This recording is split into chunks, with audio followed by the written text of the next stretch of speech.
Ya, tiap mendengar lagu ini begitu ya, kami pun yang jauh dari wilayah Gaza, Palestina langsung tersentuh gitu. Belum lagi kita membayangkan bagaimana kemudian kondisi saudara-saudara kita, bahkan juga saudara-saudara kami, rekan-rekan Mercy yang berada di sana. Pak Sarbini, kondisi mereka saat ini seperti apa, Pak?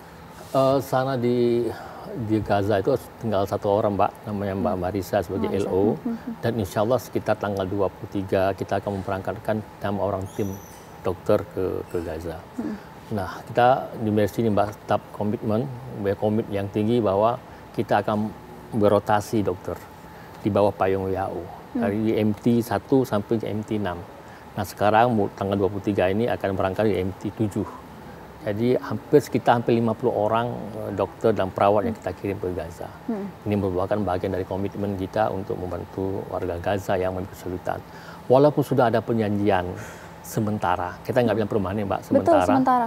Maka kita tetap akan terus melanjutkan pengiriman dokter sampai kita bisa membangun ulang rumah sakit Indonesia yang ada di utara itu.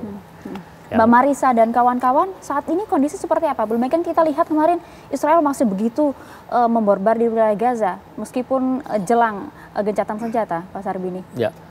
Mereka tuh Mbak Marisa itu kan posisi di Derbalah di Gaza Tengah, itu relatif lebih aman.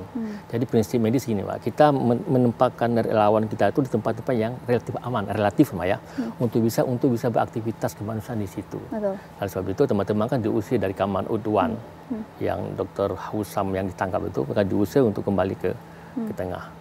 Jadi awalnya kita itu, Mbak, itu di selatan. Dari selatan kita masuk ke rumah sakit Indonesia, kemudian diusir lagi ke rumah sakit Adwan, kemudian diusir lagi kita ke Derbalah. Nah.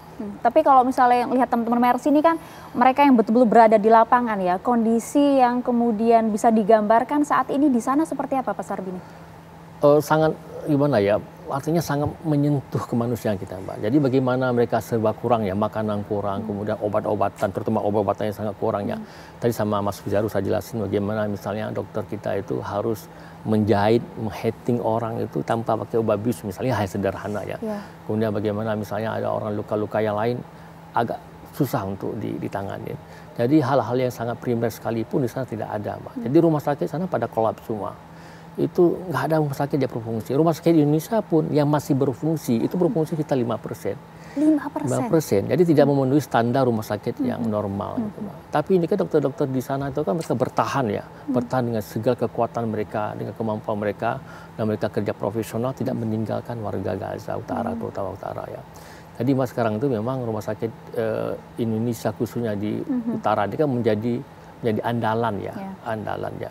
Jadi bayangkan, Mbak, ada dokter-dokter Indonesia yang bertugas di situ, ada seorang dokter bedah plastik, itu rata-rata tuh dikirim dari sekitar itu untuk kita tangani di situ. Tapi alhamdulillahnya, dokter-dokter kita ini bisa menangani pasien walaupun dengan alat yang sederhana. Kondisi terbatas. Terbatas, bisa melakukan tindakan-tindakan yang sederhana. Nah dulu sebelum Israel menyerang Rafah, Mbak, itu kita masih bisa mensuplai makanan, obat-obatan, alat-alat dari Mesir. Jadi Mesir itu membuka kesempatan kepada relawan-relawan dokter untuk membawa bantuan-bantuan yang bisa dibutuhkan di sana oleh mereka. Nah setelah Rafah diduduki, kemudian Philadelphia itu direbut sama Israel, maka semua bantuan itu masuk dari Karim Shalom, dari Israel, Mbak, dari Jordan, Israel, kemudian masuk ke Palestina, ke Gaza. Dan itu semua dibatasi, semua dibatasi. Nggak bisa kita membawa lebih banyak seperti yang kita lakukan waktu kita masuk dari Mesir. Oleh sebab itu, teman-teman membawa apa yang bisa dibawa, Pak. Syukur-syukur lolos ya. Tapi kalau misalnya ini benda-benda perjanjian ini misalnya bisa memasukkan bantuan kemanusiaan, nah maka ya paling mungkinkah lah via Mesir. Itu dia. Itu yang sangat membantu, Mbak. Tapi istilahnya harus dipastikan dulu bahwa apakah ini bisa dilaksanakan sesuai dengan kesepakatan. Nah, itu dia pertanyaan Pak Sarbini, mungkin bisa langsung ditanyakan kepada Pak Wamen. Monggo, kondisi di lapangan seperti apa yang dibutuhkan? Silakan Pak Sarbini. Ya. Mumpung ada Pak Wamen di sini. Ya. Assalamualaikum Pak Wamen. Waalaikumsalam.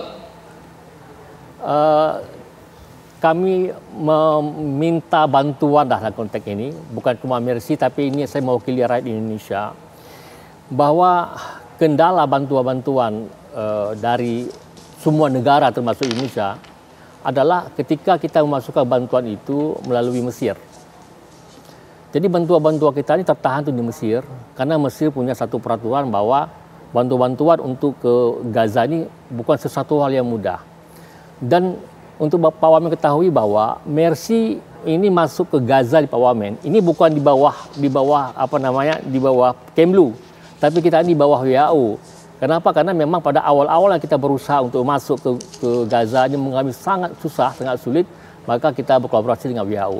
Nah, kita kembali lagi ke bantuan Pak Wamen, bahwa ini tugas Kementerian Luar Negeri khususnya itu untuk melakukan pendekatan-pendekatan dengan Mesir, baik secara diplomatik maupun secara personal maupun secara intelijen.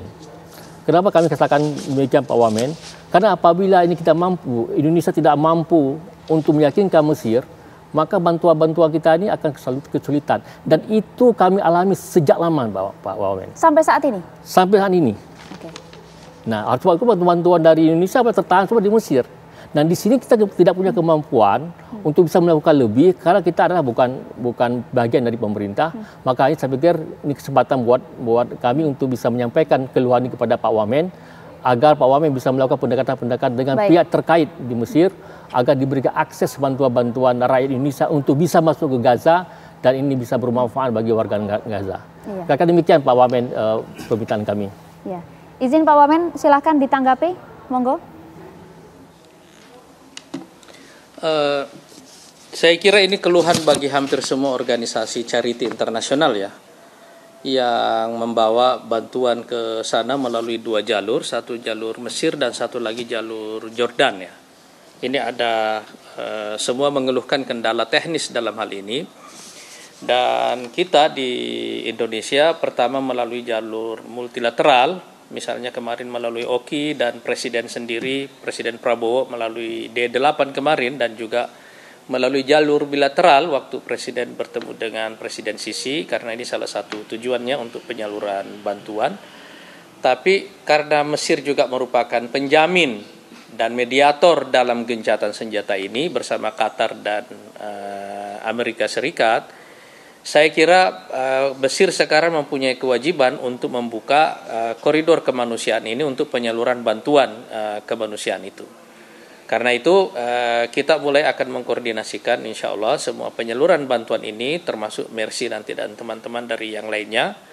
Karena ini dalam tahapan gencatan senjata ini kita akan melakukan dua tahapan penyaluran bantuan. Satu, bantuan kemanusiaan yang mendesak, baik berupa makanan maupun bantuan medis, dan juga bantuan yang lainnya, mungkin juga pemasangan tenda dan seterusnya. Yang kedua nanti adalah kalau insya Allah dalam pelaksanaannya, para pihak komitmen menunjukkan melaksanakan perjanjian ini dengan baik, ini akan menjadi gencatan senjata yang permanen dan setelah itu kita bisa masuk dalam tahapan kedua yaitu rekonstruksi Gaza dan Palestina secara umum.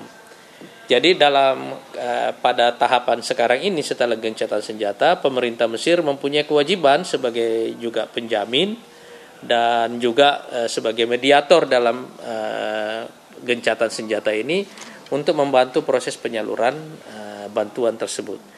Walaupun begitu kita insya Allah akan terus juga berkoordinasi dengan pemerintah Mesir dalam hal ini dan saya kira dalam level yang sangat tinggi yaitu pada level presiden ini termasuk yang sudah dibicarakan.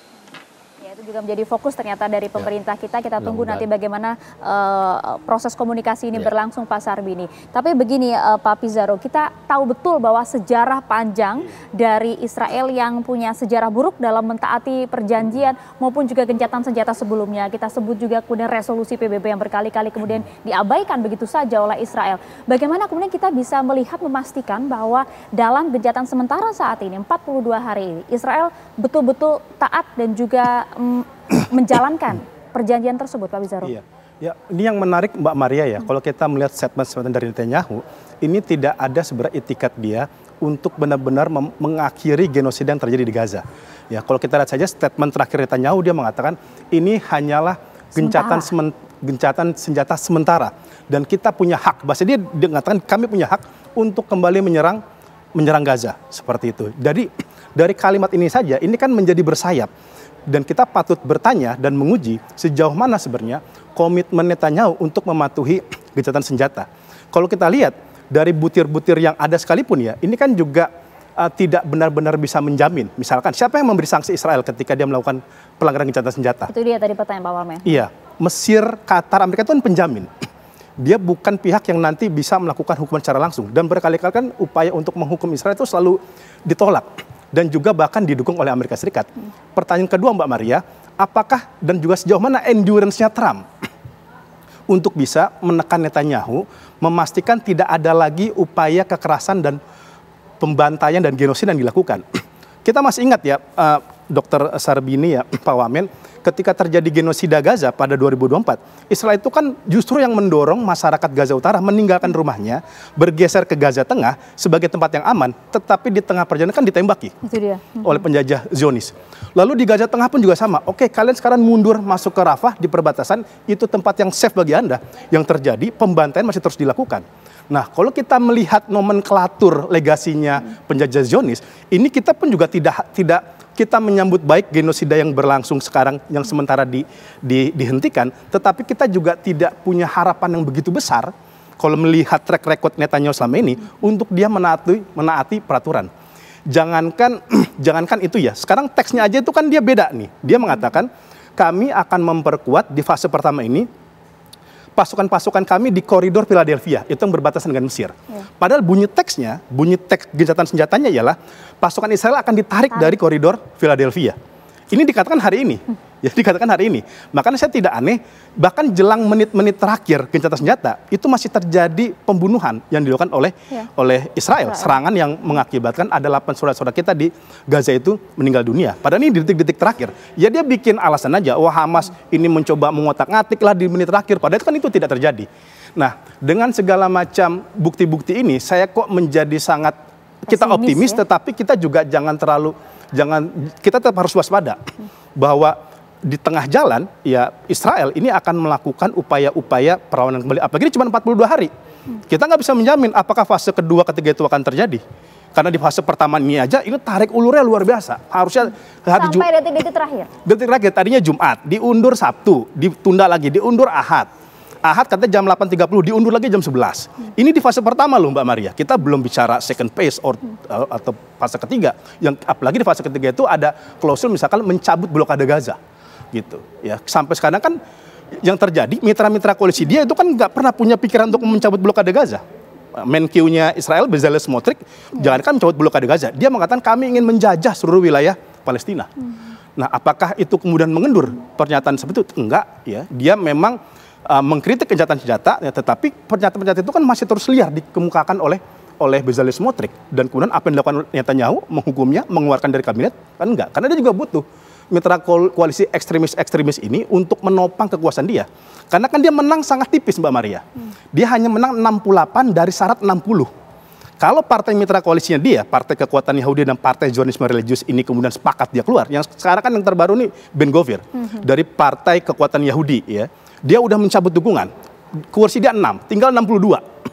Kalau ini bisa dibisikin misalkan Bezalel Smotrich atau dia punya keinginan untuk cabut menggulingkan Netanyahu, kan itu bisa terjadi dan bisa aja tengah jalan itu buyar. Nah, ini kekhawatiran-kekhawatiran yang kita kan memang tidak akan terjadi. Tapi kalau kita melihat rekam jejak Israel sama ini, kita nggak bisa 100% trust tuh Netanyahu. Itu dia pertanyaannya, bagaimana kemudian kita bisa memastikan bahwa dalam fase pertama saja ini kemudian Israel tidak mencederai perjanjian tersebut Pak Wamen. Terlebih fase kedua pun juga belum dirancangkan sebenarnya. Bagaimana kemudian peran Indonesia secara konkret untuk memastikan hal ini Pak Wamen? Izin dijawabnya nanti usai jeda. Sesaat lagi tetap bersama kami di Apa Kabar Indonesia Malam.